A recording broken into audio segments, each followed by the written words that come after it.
Alright, we're going to look at some butt welds here and see how they are coming along.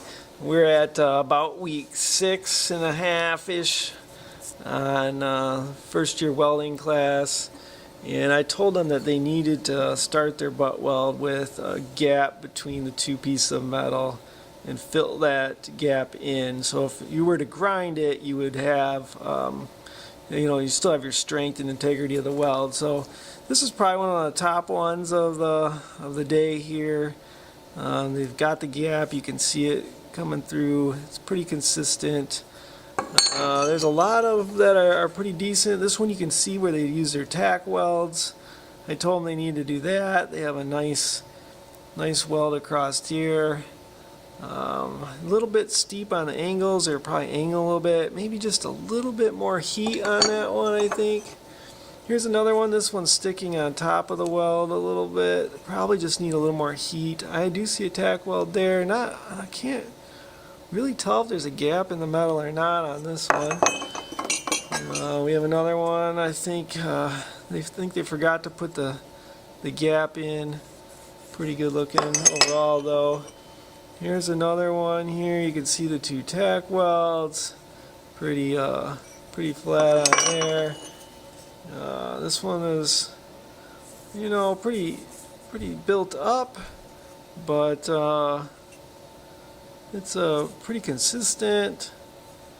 Probably had enough heat on that, I think.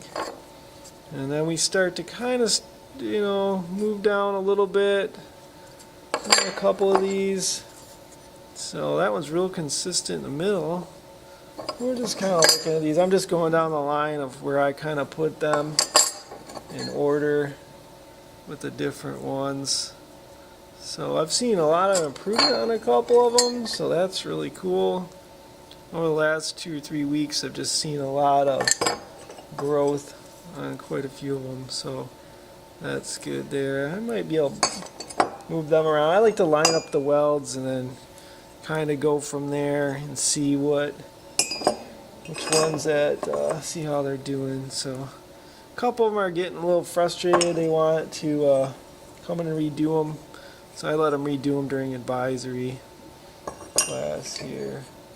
So now you can see this one has the tack welds. They're off to a good start. I'm not sure why they didn't go a little further or do the back. They can do the back, and I give them a chance to grade the back if you want. So I don't know, most of these would probably hold. I'm not seeing any of these, very few of these so far that wouldn't actually hold. So pretty happy about that. This one might be the one that I'm a little nervous if it would hold. Some voids there. So that was 2, 4, 6, 8, 10, 12, 14, 16, 18, 20 welds. And it looks like majority of them are getting on the right track.